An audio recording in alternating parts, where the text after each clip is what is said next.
MSDC welcome you to our immunization and common COVID-19 vaccine webinar. This certainly is a timely and very important topic in our Washington Healthcare on Wednesdays webinar series. As you all know, we all received a very early Christmas present, a very effective vaccines for COVID-19, the virus that has changed our life this year. However, with this presence comes a lot of questions, a lot of thoughts, a lot of emotions for both providers and for patients. As providers, we want to know the process, how the vaccine is made, how the side effects are, the efficacy of the vaccine. And immunization itself has been in DC a topic, a very hot topic. We also want to know how we're going to communicate, how the patients want to know how it was made. So there's a lot of questions. And of course, are they going to take the vaccine? So now that we have the COVID-19 vaccine, make these issues even more important to discuss. So the blowback that we have against accepted vaccines made COVID-19 distribution harder. What should the physician think about the COVID-19 when they're going to be the first people to receive it? How will the distribution work? So for that, MSDC has compiled a panel of knowledgeable physicians to discuss the immunization process, what to expect, also what we don't know so far, and with the coming of this innovative COVID-19 vaccine. We have Dr. Linda Fu. She's a general pediatrician at Children's National Hospital and associate professor of pediatrics at GW's School of Medicine. She serves as the Director of Academic Development for the Goldberg Center for Community Pediatric Health. Dr. Fu's research and advocacy interests lie in improving the access to vaccinations, to improving vaccines confidence, and reducing the systemic barriers to vaccine services. She led the first immunization learning collaborative to be approved by the American Board of Pediatrics to award maintenance of certification credit to participants. She also serves as the chair of Immunize DC, whose mission is to improve vaccination in the District of Columbia. Dr. Janine Rithi is the Division Chief of Community Pediatrics at MedStar Georgetown University Hospital and an assistant professor of pediatrics at Georgetown University School of Medicine. She serves as the medical director for both the Kids Mobile Medical Clinic and Fitness Program, and is a co-investigator and clinical lead for the MedStar Safe Babies, Safe Moms initiative. She serves as the American Academy of Pediatrics Childhood Obesity Advisor for Continuing Health. We have Dr. Ankar Shah. He's a general pediatrician and currently is the interim principal senior deputy director at DC Departments of Health. As the Senior Deputy Director of the department in Department's Community Health Administration, he leads the public health responsibility for improving the health outcomes in the districts across 5 broad areas: chronic disease, prevention and control, perinatal and infant health, childhood, adolescent, and school health, nutrition and physical activity, and primary access and quality. During the district's COVID-19 pandemic response, Dr. Shah has critically served different functions, and I have seen him in action and with the DC Advisory Committee, including advising reopening metrics, supporting safe functions within childcare, schools, and universities, and leading the COVID-19 vaccine planning. And in 2019, he was named to the under 40 leaders in minority health. So welcome all of you, and please proceed. I think Dr. Rithi, you're gonna be first, I heard. Who's gonna be? Dr. Fu, you're up. Okay. Oh, Dr. Fu, okay. All right. Hi, everybody. I'm excited to be here.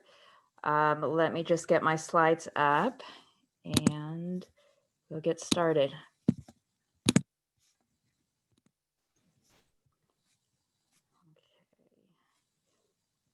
So, sorry, I need to get into, all right, you all can see my slides? Okay, great. So, these admit things are blocking my view of my slides. Okay, It's really important. I'm glad that you guys are on this webinar because I think that it's so important for us as healthcare providers to be able to communicate well about this vaccination. Those of us who do health communication research have been saying for a long time, we really need to train the trainers so that we give strong vaccine recommendations and we feel comfortable accepting the vaccines for ourselves. So just a quote from a colleague at Hopkins, the US government has spent more than 10 billion creating a COVID-19 vaccine, but so far very little encouraging Americans to take them already. This needed to happen yesterday. It's like watching a train wreck. And so, what we've seen with HPV vaccine, with flu vaccine, it's getting repeated with the coronavirus vaccine. And so it's really important to course correct right now and make sure that healthcare providers, not just physicians, but those of us working with ancillary staff, that our staff feel comfortable accepting the vaccine and being comfortable recommending the vaccine strongly to the rest of the public. So, as I said, vaccine confidence right now is low in the coronavirus vaccine. And there are many different surveys that have been done. I like this one from Pew because it was the same group that did a survey back in May as well as in September. And as you can see, that vaccination rates have dropped from 72% to 51% in terms of intent to accept the coronavirus vaccine once it's available. Particularly relevant, I think, to DC, only 32%, so less than 1 in 3 Black Americans is interested in getting this vaccine. And that's very concerning in DC since half of our population is Black. The threshold for COVID-19 herd immunity is anywhere between 55 and 82% based on different variables in terms of how we socially distance, so psychosocial aspects. And given that 1 out of 5 people in the United States are children, and the vaccine is not licensed for children, that means we need really high uptake, not just nationally, but within our community in DC. So I thought I'd focus my talk today on things that I have heard in DC, because I think it's particularly important. Social norms and attitudes really are locally based. And so I wanted to share with you some of the things that I have been hearing in some of the work that I've been doing. We did some qualitative interviews with Black parents at the Children's Health Center in August. And some of the things, we did it focusing on COVID-19 testing, but I think a lot of this pertains to people's attitudes, what they'll be related to the vaccine as well. There was a definite awareness and sentiment about current and historical mistreatment. And some of it, it's very valid information. So in the beginning, I thought it was very unfair to most African Americans because our testing spots was very limited. That will make somebody feel a disparity and make somebody less likely to want to uptake a vaccine. If you feel like nobody is testing you, but then all of a sudden wants to force you to take a vaccine, that's going to make you not want to accept the vaccine. We've been used as African Americans to have experiments done on us. Can this potentially happen again? So one of the things that we have seen is definite fear, not just a lack of desire to take the vaccine, but fear of the vaccine itself. I just wouldn't want the virus to be in that vaccination or that testing. This almost sounds like conspiracy theories or whatnot, but all of it, I've heard this a few times. If I go to the doctor to get this test, then some people in the African American community think that they will be given the coronavirus. I felt like the coronavirus came from the government, and I feel like they had a reason for putting it out there when they put it out. I think that maybe there are a few people from East Africa, and there's people in Africa who think this is a Western country conspiracy. And these are all people recruited from our health center. So these are people who are seeking care. I would imagine those who don't seek care have even more negative attitudes. One thing about this fear or this sense of inequity and mistreatment leads to almost a fatalistic thinking and less healthful attitudes and beliefs. When it came out saying that African Americans are more at risk at having the coronavirus than whites and Asians, it's not surprising to me because we're always in the negative light in the media, and half the time it's not even the truth. When you have a Black patient saying they have all these symptoms and the white doctor isn't taking it very seriously or whatnot, why should I even worry about getting this test or whatnot? In no situation should I be required by the government to do anything. So what can be done by us as healthcare providers? Well, the good news is that we as doctors and hospitals are highly trusted to handle the coronavirus outbreak. This from covidstates.org, they asked about various institutions, a bunch of different institutions, and doctors and hospitals were overwhelmingly trusted the most amongst all races for handling the coronavirus outbreak. And as you can see, amongst all racial groups, it's close to 90 or 100%. So we have a lot of power to influence how people feel about this vaccine. And they trust us to take care of our healthcare environment. So this is a different study that I did, a group of us did in Washington, D.C., and we asked parents where they felt comfortable taking their children for shots. And we surveyed 153 people, and overwhelmingly, they felt that the doctor's office was the place that they felt more comfortable bringing their children for shots than anywhere else. So we do have a lot of power, and they're willing to talk to us and listen to us if we feel comfortable talking and answering their questions. So in terms of how they want us to communicate, when we asked 56 people how satisfied they were with our communication with them, you can see, unfortunately, close to half of our respondents were not extremely or very satisfied with how well we were communicating with them during the pandemic. In terms of how they wanted to be communicated or their modality for communication, it seems aligned with how we are communicating with families. Most prefer phone calls, texts, or emails. So it's really important for us as physicians and leaders in health to be able to answer the questions of other community leaders, because it's really important for people to hear from people who they trust and who they think share a similar worldview. So I wanted to share some of the quotes that I have heard from other community leaders in DC, so that we can speak out to other leaders and sort of train the trainer. So from a health community-based organization leader, I heard the comment, you hear about if you don't take the vaccine, you'll go to jail. So mandates for vaccination. Religious concerns from a university leader. We have concerns about those vaccines that derive from aborted fetuses. And so just so you all know, the Pfizer and Moderna vaccines are mRNA vaccines, which are not from fetal lines. Fear of the unknown from a pharmacist. It's so new. I don't want to put myself and my family in harm's way. Speed of vaccine development from a nurse. Why did it take so long for the other vaccines to be implemented in society, but the coronavirus vaccine less than 1 year even? This raises a lot of questions in my mind. From a physician leader, an administrator. This vaccine will still be experimental, talking about after the EUA, the emergency use authorization from the FDA. Both from a pharmacist and from a different physician. I'm not going to be the first to get this vaccine. From a news report, AstraZeneca had some setbacks early on. Does that make you worried about the safety of the vaccine? And then lastly, from a nurse, would you allow your child to be one of the first to be vaccinated with this vaccine? I will say that the majority of the people who responded, who have quoted here, I'll accept one, were racial and ethnic minorities. So I think we have a lot of work to do in terms of connecting with our community of color. And so you may be feeling yourself as a healthcare provider unsure about the vaccine itself. There's no good information on healthcare workers and our feelings about the vaccine at this point from the US. So I'm showing stuff from international studies. This one study I did with some colleagues in Iran, and we have pre-printed it.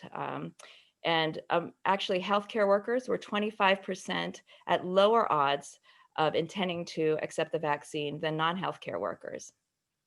And I think that's because people in the healthcare field receive their information, are subject to the same sort of cognitive biases when we receive our information from social sources.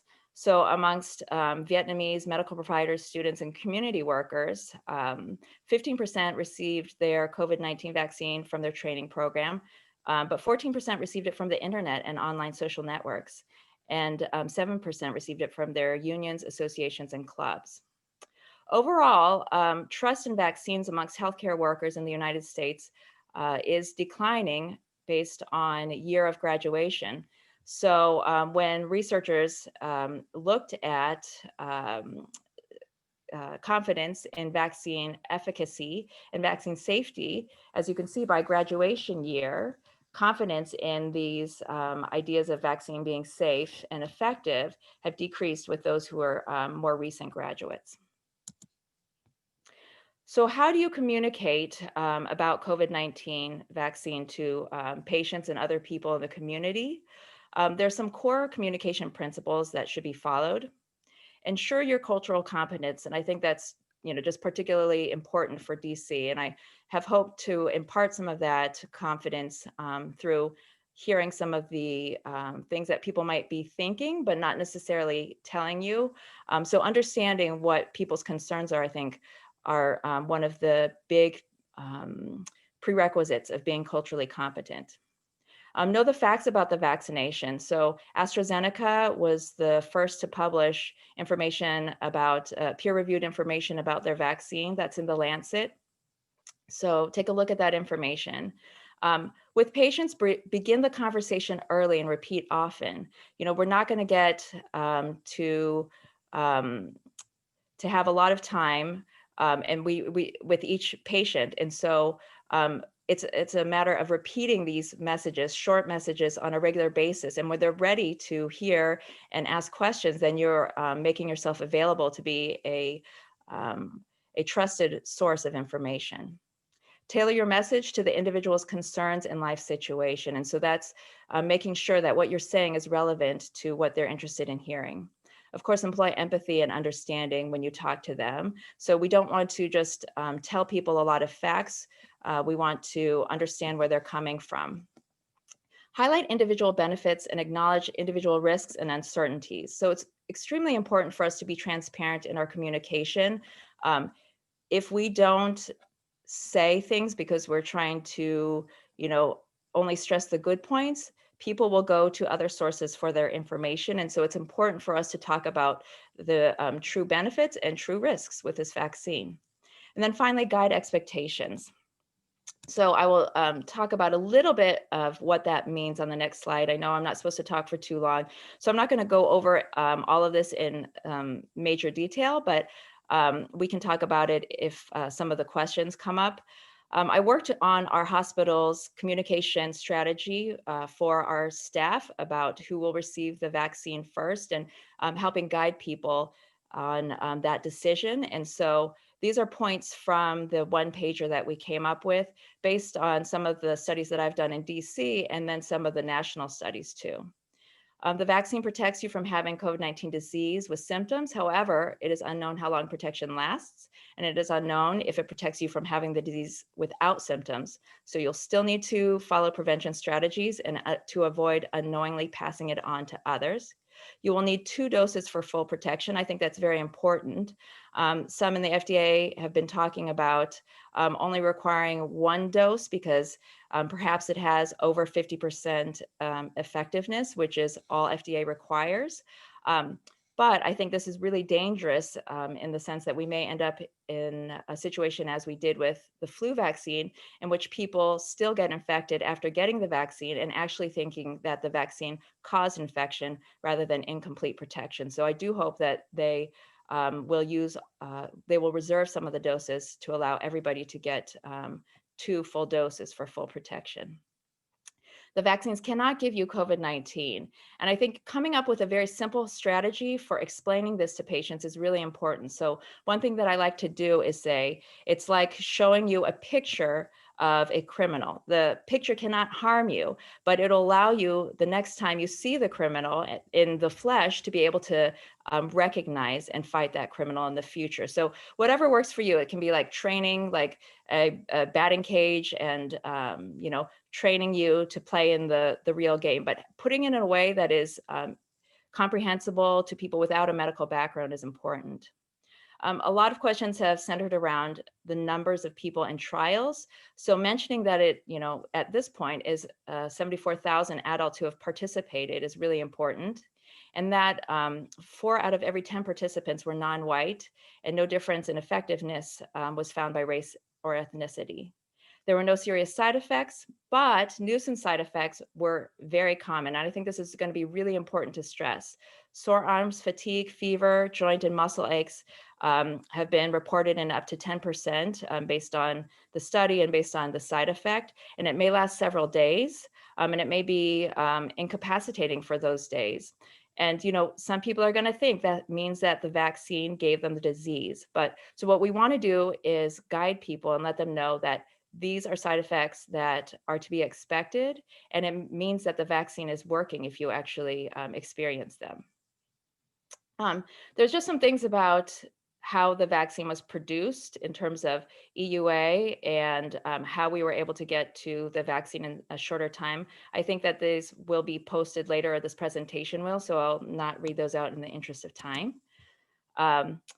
And lastly, I think it's important to highlight that 2 separate independent panels will review the data on safety and effectiveness before the vaccine is recommended to the public. So the FDA has an independent safety board, and the Advisory Committee on Immunization Practices will also review the data. And I particularly like to highlight that the ACIP committee's membership includes not only doctors, but osteopaths, nurses, midwives, physicians assistants, and pharmacist groups, because it's important for people to feel that they can trust somebody who's similar to them. So that's all that I have. Thank you. Oh, no, I had a couple more. Sorry. Oops. Last thing that I have to say is that I'm here representing MSDC. We're a nonprofit community organization dedicated to promoting vaccination in the District of Columbia. We work on communication issues with the public and educating them, and we meet with Dr. Shaw and the DC Immunization Program on a regular basis. And so if you have questions or if you have suggestions, we invite you to join our coalition.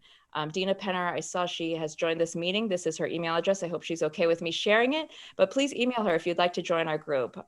We would love to have your input and your insights. So thanks.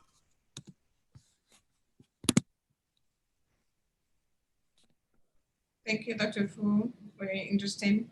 We're going to proceed with Dr. Riti.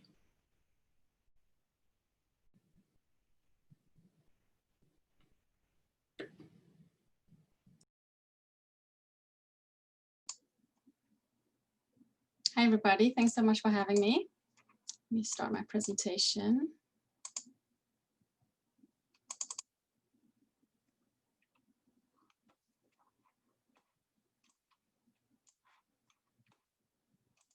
All right, can you guys see the screen?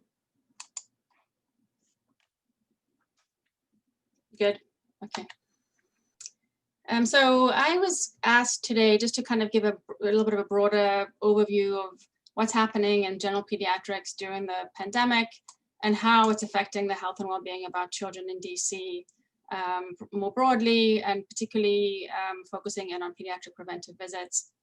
And then focusing even further on immunizations, how it's affecting immunizations just in general, pediatric preventive vaccines, and then taking a look at attitudes that our pediatricians in the area are hearing about vaccines in general, and also about the COVID-19 vaccine coming. And then I'll just give you my own perspective on a pediatric approach to increasing vaccine adherence. So just to take you back in time, it seems like 100 years ago when all this began back in March. So I'm kind of, think that the early pandemic was more of the early crisis, and then later it became the sort of chronic condition that we're all trying to get through. But at the beginning, in March through June, just sort of take you through some of the events and some of the impacts that we saw in the pediatric primary care world. So as you remember, DCPS closed very suddenly on March 13th. And the kids and families just got a couple of days notice before that happened. And I think nobody really knew when schools were going to open again. I think the kids thought a couple of weeks, maybe we all did, but it landed up being, permanent. So at that time, the school nurses and the kids lost access to the school nurses as well as to the medications that many of them were receiving at school. Many kids lost school meals as a food resource, and obviously this very quick transition to remote learning instruction.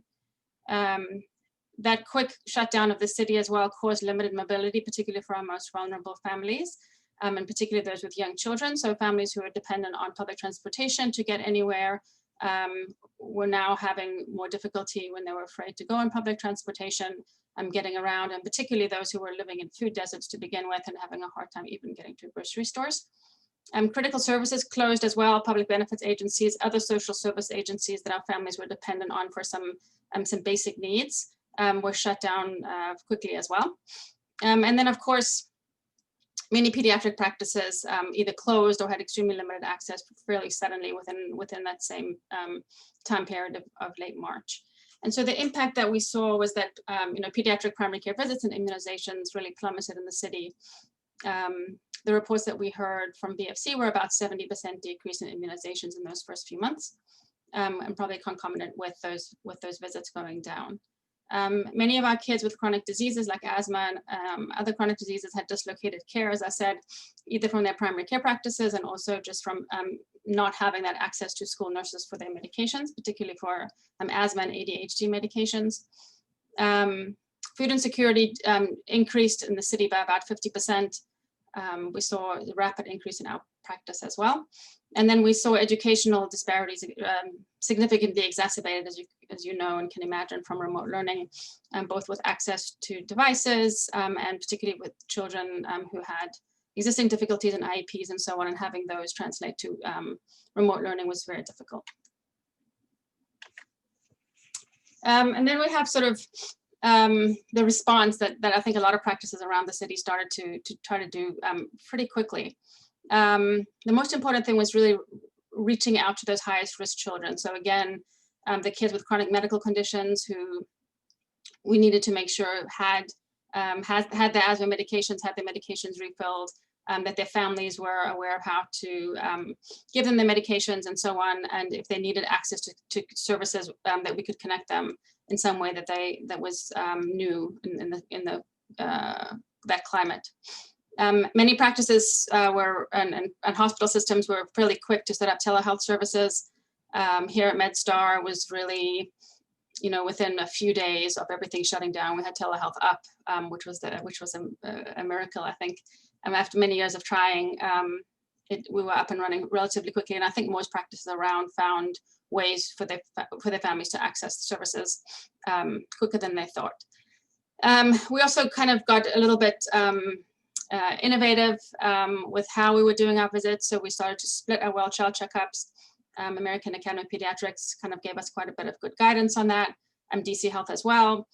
So we could start to do our histories, our screenings, at least on telehealth, and then wait to bring the kids in who could wait for the rest of their physical and labs and so on, and really try to prioritize particularly those kids who needed vaccinations, the younger children, and even up to age 4-year-olds who we thought were critical to bring in. A lot of us shifted our work as well and our staff to address some of these acute social and educational needs. We were addressing them to begin with, but really the acuity again went way up, and we felt like this was somewhere where a lot of our resources needed to be directed, particularly with food insecurity, these unmet educational needs, housing conditions and issues, and then access to assistance programs. So the ongoing pandemic, which is, I think, from roughly about July until the present, and is, seemingly now, getting worse again, and, looking for this to continue until late spring and even into early summer until we can get some normalcy back. So around about July, it seems like a lot of the practices really started opening more fully, and patients started returning for preventive services. And this was allowing kids to catch up on their vaccines that they had missed out on. It required the clinics really to start to communicate with their families to make sure that they understood what kind of safety precautions were in place in the practice, how they were going to keep the families safe, and putting in new protocols as far as how many visitors could be with the patients and so on. And many practices that I spoke to said that this was very important for bringing the families back, is having them feel comfortable and safe within their practices and really communicating that to the families. And so when that started happening in July, patients just did start to come back and start to catch up on those vaccines that had been missed over those first few months. DC Public Schools and DC's Health Immunization Program also was stood up around this time. I have the map there on the side. Dr. Shah's team put together an incredible program really quickly around the city, and send out a communication to all families whose child was behind on at least one vaccine, to let them know where these sites were, that the vaccines were accessible to them, and what vaccines the children needed.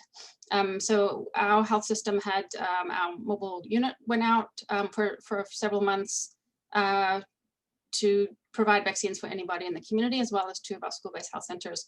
Actually, all the school-based health centers around the city were engaged in this, and many other practices. What we actually saw, we did have quite a lot of traffic at our sites, but I think one of the other interesting outcomes of these sites, at least for us, and Dr. Shah can speak to this some more, is we had some families connect with us who were otherwise not connected with medical care. And we were concerned at first that, having families go for just vaccines would disconnect them from primary care services, which was not something that we wanted to do. But I agree that, having sort of an emergency situation like this, access to vaccines was primary. But we did have some families who had been marginalized prior to this, saw these sites, got this information from the health department, and then afterwards connected to us for primary care services, which was a nice unexpected outcome as well. The No Shots, No School was kind of in parallel with this through DC Health. So a lot of families were getting these notices, were concerned about schools. And so we started to see late summer, early fall, a lot of families coming for catch-up visits as a result of receiving those letters from Dr. Shah and team. We continue to see expanding social and mental health needs. And again, this has become a chronic problem. The acute phase sort of just expanded, and we're seeing this across the city in all practices. Health insurance is also an issue as unemployment has gone up, when people are losing their health insurance, and having children who were on private insurance before having to transition over to Medicaid, and helping families transition to that, and knowing that they should not be disconnected from care. And we're also seeing really a lot of difficulty with kids, and particularly with lower income kids who have not have access to physical activity and good nutrition during this time. They really do rely on PE and after school sports for their physical activity. And over the course of this time, that's really significantly decreased, and access has gone down. And then long-term social isolation just really takes its toll over time with these kids. As far as resources go, the American Academy of Pediatrics national site has a really wonderful site that has interim guidelines that are coming up pretty much weekly, I think now, helping us to understand how to provide safe care during this time on specific issues like health and nutrition and physical activity, emotional and behavioral health. They actually, this past week, had some guidance on sports, on organized sports and the safety of organized sports, and particularly some of these dangers, I think, with indoor sports coming up. So it's been a very, very helpful resource. DCAAP as well quickly put together and continues to update resources within DC to address some of these health and social needs that our families have. And I put the website up top there. So I'm just going to transition a little bit just to talk about general attitudes towards immunizations that our physicians are hearing during this time. So I just put out an informal Microsoft Forms poll to providers around the city. And overall, here in DC, in general, families have quite a positive attitudes towards immunizations, and we know that from the data over time. There is ongoing hesitancy, which I think we all know in our practices, particularly towards two vaccines, so it's flu and Gardasil. Flu vaccine, ongoing expression of concern about the side effects and that concern about does it cause flu, mistrust of government and industry, and then for Gardasil in particular, this discomfort of tying vaccines to sexual health. As far as what physicians are hearing about the upcoming COVID vaccine, sort of just, consistent with Dr. Fu's research, and just concerns about experimentation and risks, particularly in the Black community. And really everybody's waiting to see the results of the pediatric trials before they feel comfortable, certainly for their children, which makes sense. And everybody expressed just an anxiety about resolution in general to this pandemic, and that they feel like the vaccine is the main possibility for a resolution.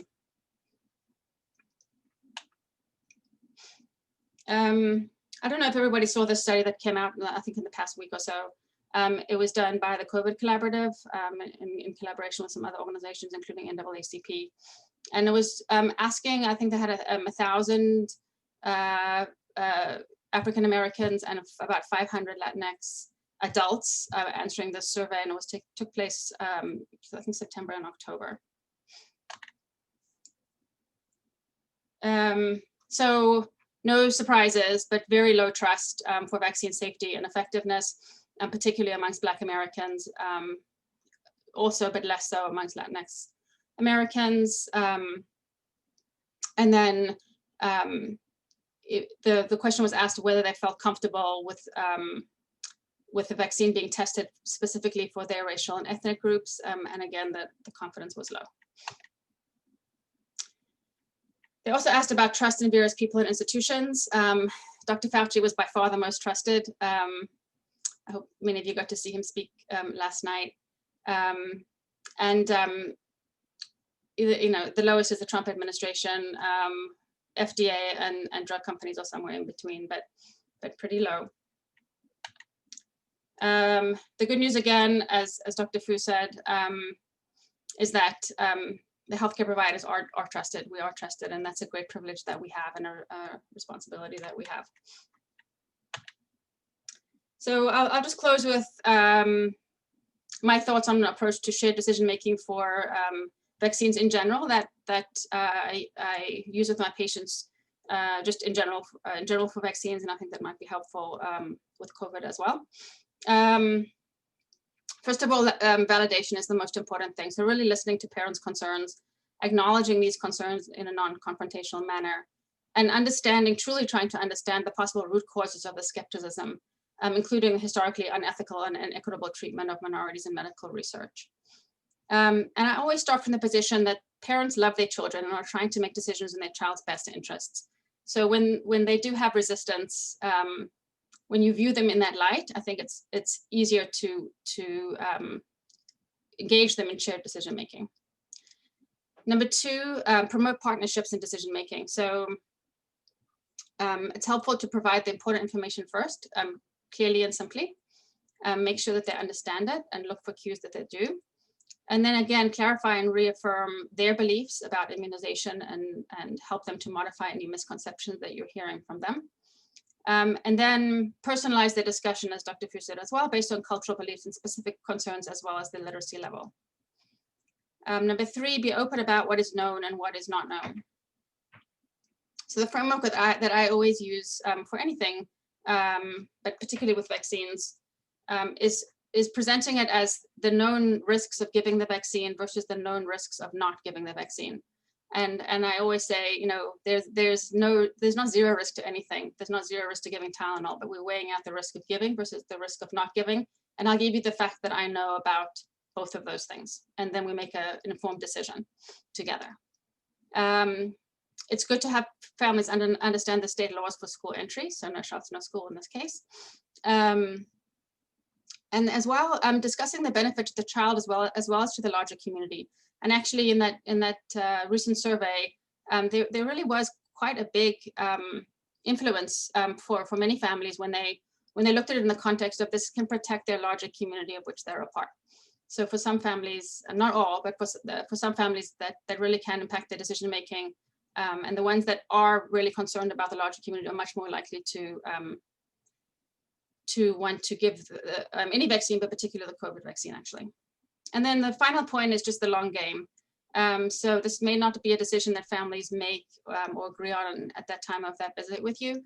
Sometimes it's helpful to engage with the larger family, somebody else influential in the family, particularly father, grandparents, aunties sometimes, and bring them in for this decision making as well. Again, partnering with trusted community leaders and organizations that the families trust, and having everybody be on the same page with messaging. Try to provide written materials and trusted web resources so families are not getting misinformation. And then I always invite the family back to either return for a visit or to call with questions later, that they know that the door is always open for them. And that's all I have. Well, thank you, Dr. Rithi. We certainly can't wait for the trials in children to come out, especially that are called the spreaders, and certainly they're playing a big role in COVID-19 infection. So with that said, I'm gonna pass the talk to Dr. Shah. Please join us. Great, thank you. Hello, everyone. For this conversation, I think I'm just going to give a little overview for 5 or 6 minutes and then invite questions for a discussion and Q&A. And I'm going to specifically talk from the provider's role and the district's response to the delivery of our potential COVID-19 vaccines. So as you know, there are 2 vaccine candidates that are kind of up on deck. The Pfizer product, which does require ultra cold storage, a 2-dose series. The Moderna product that requires a freezer type of storage, and it is also 2 doses as well. Currently, the Pfizer vaccine, well, we are expecting an emergency use authorization by the FDA probably over the weekend. The CDC Advisory Committee on Immunization Practices will likely give their recommendations, and the district always follows what the CDC ACIP recommends soon thereafter, maybe Monday. We might be having vaccine at our doorsteps sometime next week, possibly late, maybe Wednesday or Thursday, possibly. It's gonna be the same time as every other place in the United States. The Moderna vaccine, if we think about that timeline as well, we might be expecting a Moderna product to come into the district maybe around Christmas time or a few days before that as well. So those are just kind of 2 time markers. Our vaccine plan is at coronavirus.dc.gov/vaccine. So I encourage you to read through that. We talk about our phase 1A, phase 1B allocation criteria, as well as how the district is going to allocate to healthcare facilities and how we recommend substratifying them in phase 1A. To remind everyone, phase 1A population, so these are the first priorities for vaccination. Easy way to think about it is just healthcare workers or workers in healthcare settings. So we're not differentiating between the docs and nurses or EVS workers who are transitioning rooms, anyone who has direct or indirect exposure to infectious material. Phase 1B is easily thought of as essential workers and those at higher risk for morbidity and mortality due to SARS-CoV-2. For our very first vaccine, the district has gotten an inequitable distribution of vaccine, allotment of vaccine from our federal government. We're having 6,825 doses initially. The federal government decided to have a pro rata allocation based on population as opposed to a healthcare workforce allocation. Our healthcare workforce, 75% live outside the district, so we are inherently at a disadvantage. We will vaccinate our healthcare workforce no matter where they reside. So residency for healthcare workforce or essential workers is not a factor. We're just gonna have to kind of work through it. These first doses, we're really using a closed system approach in which we're focusing on our acute care hospital network. They have the ultra cold storage freezers as well, and really having a hub and spoke model to ensure their ER settings, the ICU settings, are vaccinated as well. Also, our fire EMS and some of our frontline public health workers, such as the nurses at our COVID testing sites, are going to be focused with the Pfizer product. The Moderna product, we're thinking of activating our long-term care partnership, which is a federal arrangement in which we focus on long-term care settings, healthcare workers, and residents as well for vaccine access.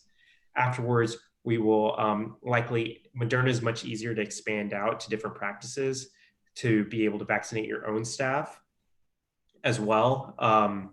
And there will also be different points of dispensing sites, access points, in which if you are a home health aide, for example, I think is a great example of someone who is in healthcare but doesn't have maybe an institutional home. There'll be different access points for those individuals to get vaccinated, as well as then will be expanded through as other essential services. We're working through currently that system and what that will look like. That should be rolled out in the next couple of weeks, but much before those individuals would be kind of up on the next prioritization list. And it's all depending on the allocation we receive from the federal government. We do intend, we are committed for this phase 1A vaccination. And I know a lot of providers who are maybe outpatient providers in outpatient practices may feel left in the dark, because a lot of our conversations have been focused on the acute care hospital and the long-term care setting, just because of the logistics of it. But that does not mean that we aren't thinking about outpatient care settings as well. It is going to be in this phased approach, phased within a phase 1A approach as well, either giving it to the facility to vaccinate your own staff or giving options for your healthcare workers to get vaccinated somewhere else as well. We have regular communications through our Health and Medical Coalition, and we're hosting webinars. We're having a new IIS system that will have second dose reminders. That's part of it. That is active. That for these first providers who are getting vaccine next week, they are already live in that IIS. So it's going to be rolled out as these new providers get enrolled in it. But it's STC platform. It's quite a lot better than our old IIS, to say the least. So I'll stop there. I know we have a few minutes before time, so I'd invite answering any questions. Yes, Dr. Shah, I'm mute. Yes. There was one there in the chat, and maybe you want to say something about it, what other vaccines we expect. Certainly, you mentioned something about the doctors that are in private practice, like myself, that is like, where am I going to go? Do I have to go to GW or to Georgetown to get it? What do you think is the best way for us to think, and when more or less next year will be okay? Because we do know, you have said it, we had not received enough vaccines, and certainly those that are working in the front lines, they should get it first. And we are exposed, but not as much. So, but there's a lot of questions about that. So who those doctors that are not with the hospital, when can they be taken care of? Or if they have privileges to the hospital, can they go there? There's a lot of minor questions. So for, if you're a provider, a physician who has privileges in a hospital and are actively working in that setting, so you go in, albeit not that often, but you still go in, you should be counted in their allocation, and they should, you should be vaccinated within that setting as well. Now, there are different type of practice types. There's smaller practices and larger practices. The Moderna dose, the minimum package dose is 100 doses, for example. So if you are a very large practice, you have the capability to have, you go have that directly delivered to you, and you can vaccinate your own staff.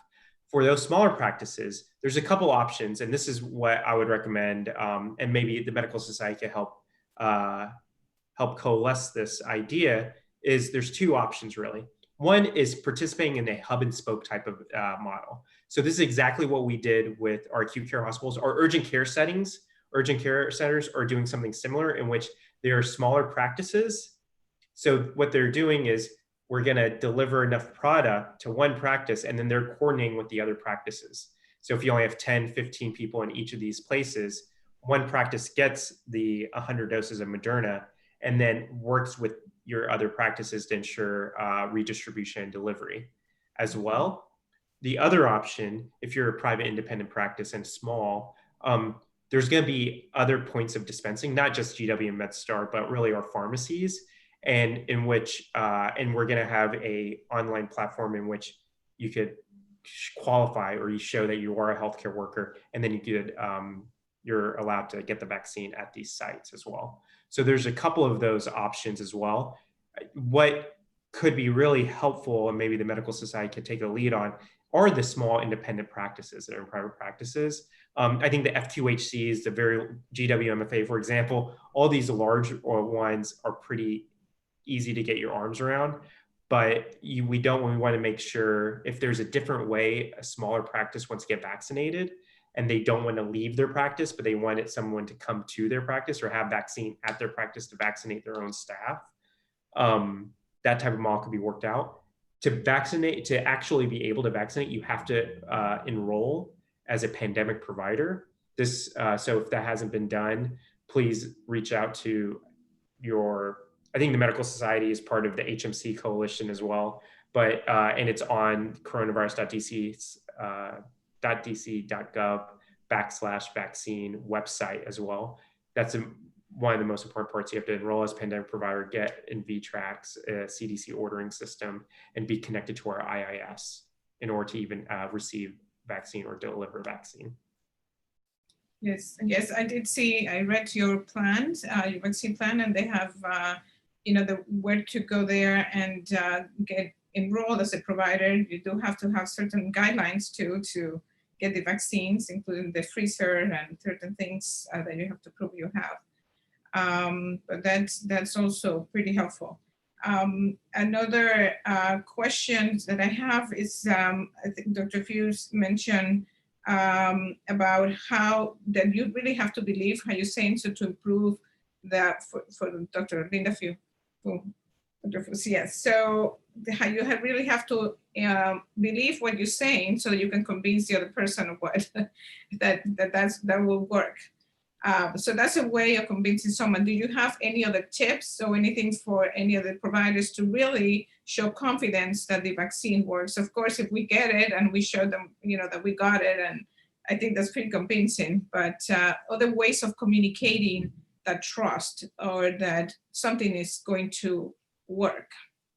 That's right, Dr. Pineda. I think like the most effective thing that we can do is, have some practices have pictures of themselves getting the vaccine up in the waiting room. It's just a visual reminder while people are there. Having posters up about that in the waiting room, just so that people will be cued, like, ask me about the coronavirus vaccine now, even though it's not, available for them yet. I think the longer they have the discussion, it won't be you will be able to have more of an influence than if at the moment you offer them the vaccine, they haven't thought about it in that context, and they have a lot of other information coming at them previously. That split section decision, you'll have less of an ability to impact. So I do think, like you said, getting vaccinated, but then also talking to people ahead of time about the vaccine is also very important. One thing I think that Dr. Rethke said was shared decision making. And, I think that might be an important thing for the coronavirus vaccine in particular. Evidence suggests that it doesn't necessarily work for the other vaccines. You're supposed to use an approach where you presume acceptance and say, today we're going to get this vaccine today because this is what you're due for.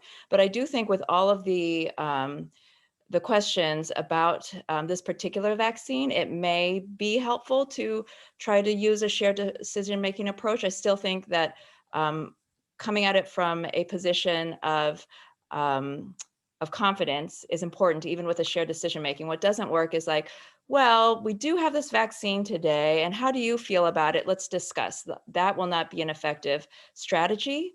Starting with, I have this vaccine, I got it, it's over 90% effective. It does have some side effects. So can we order it today, or do you have any questions? I think that's the way to approach it.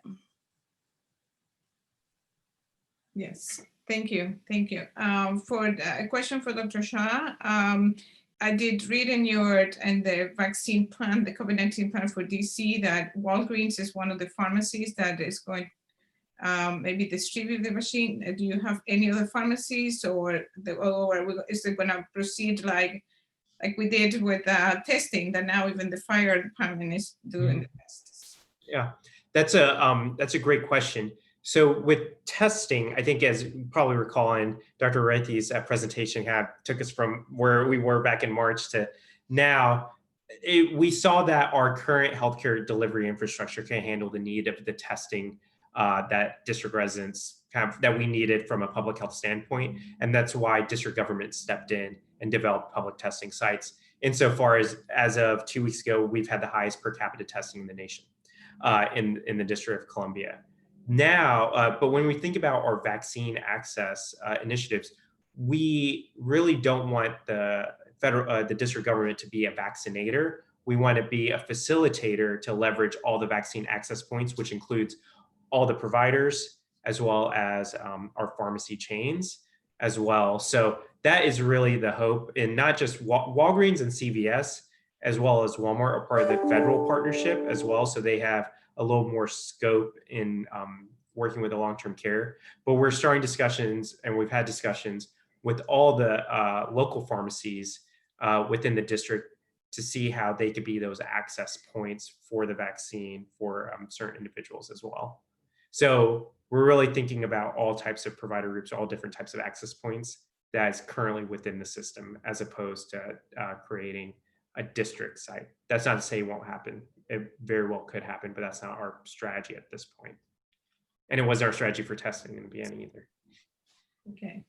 And there's another question in the chat that says, if you sign up to give for a provider, does it mean that you have to accept? I mean, you're going to be in a list that people can see your name and then be a provider. So yes, you are a pandemic provider, and this gives you the ability to give the vaccine to your staff as well as others. But you're in charge of how much you order. So if you choose not to order any vaccine after you work with your healthcare workforce, then you wouldn't really have access to other people as well giving the vaccine. You do want to, in terms of who to give the vaccine to, that is, the district is going to determine allocations for individual entities to receive the vaccine. And then we're going to create guidelines and recommendations for who the prioritization of vaccine, just as we did with our acute care hospital system as well. We would give that prioritization, but also it's incredibly important not to waste any vaccine. So if a vaccine shelf life is going to run out and you have 5 doses left, it's really just finding 5 arms, as opposed to thinking about, well, is this person a direct exposure healthcare worker, for example? I'm really impressed what Dr. Pineda and Robert Hay have done putting this thing on for everybody. I was involved in vaccinations for polio when it first came out. We gave it drops in the streets. I was involved in the vaccinations in the Ford vaccine program. We all volunteered to give vaccinations at firehouses. This is great. One of the biggest jobs is to keep people not worried about the side effects. The side effects and the high fevers can be very high. We've got to keep it going even to get those side effects. We've got to keep pushing people. Doesn't matter about the fevers, you need a second dose. But thank you for all you're doing. No, thank you. And I wonder, actually, I know we're over time, but Dr. Fu's thoughts about even using side effects as a term versus immune response. I've been personally, even just saying this is expected immune response, but I don't know if there's what is the recommended verbiage. Well, you bring up a great point, so thank you. I do think that, Dr. Kobe, that if people get a severe reaction the first time, not a life-threatening reaction, they will be much less likely to take the vaccine. And that's another reason why the early acceptors need to know this because they're going to be the one. And so like making sure our healthcare providers who are getting it first know this and don't say, oh, don't get that vaccine, it really hurts. That's what I'm worried about. One, that they won't get that second vaccination, and that two, they will discourage later adopters from getting this vaccination. And so you want to make sure those who are getting the vaccine first understand and will talk up the vaccine, not talk down the vaccine. And so the side effects are going to be a huge component of how we counsel this vaccination. We need to make sure that people know that there are side effects. It's not a huge percentage, it's a minority, but it's still up to 10% of people with high fevers that knocks them out for a couple of days. And so I don't know if we sugarcoat it though, because there hasn't been any studies in terms of how to say it. The recommendation now is to say that means the vaccine is working. These are expected effects. But I also think that people kind of see through. So like using that presumptive approach for vaccination, that's why we're sort of leaning back towards perhaps a more participatory approach with families, because it's a matter of patient respect as well. And so I think we can't sugarcoat it. We have to say what it is, but make sure that they understand what's going on. Yeah, I think, that's the number one reason why families don't give their kids flu vaccines, is because they say it causes flu, because they've heard of other people having, this low-grade fever and muscle aches from it, which is actually the response. And so I am concerned with that with COVID, because there's, I think, a significantly higher rate of those kind of symptoms with COVID, even than with flu. So if word gets out early that it's causing COVID, I think we're in trouble. And there's a natural, I can share a graph from another slide that I have, but there's a natural progression of vaccine uptake through the course of any disease process, which we expect a dip. So for our numbers to be so low right now, it's going to go down, especially when people start to think that the risks of the vaccine are higher than the risks of disease, because naturally there'll be fewer people with coming down with COVID after we immunize a certain percentage of the population, but that will not change the number who will be getting those side effects. And so there'll be this inflection point where we will see a drop in vaccination acceptance. So it's so critical that we get high eagerness for vaccination from the start. Yes, I do think that instead of calling it like side effects, maybe you just said, you're going to expect this to happen. It's like when you get chemotherapy, your hair is going to fall, you're going to get nausea, you're going to do this, but this is an emergency. You need this. If you have cancer, you will accept the chemotherapy. If you want to come back to your life to kind of normalcy, we all have to go through it. So it's a very nice way of putting it. Mayor, to say you have a reaction, that's great. That means you've got a good response. Exactly. That's what they said in one of them. Yes. Well, thank you very much, all of you, for participating and for your great insights. I think we are a little bit past. Is on mute. Oh, I'm on mute? No. Mr. Frank is on mute. Oh, well, there's another. Yeah. All right. So, so thank you all, and we'll have another webinar, so because there's a lot to learn for sure, and we're all going to have you again. So thank you all. We'll call this meeting. Thanks, you guys. Have a good evening. Thank you. Thank you.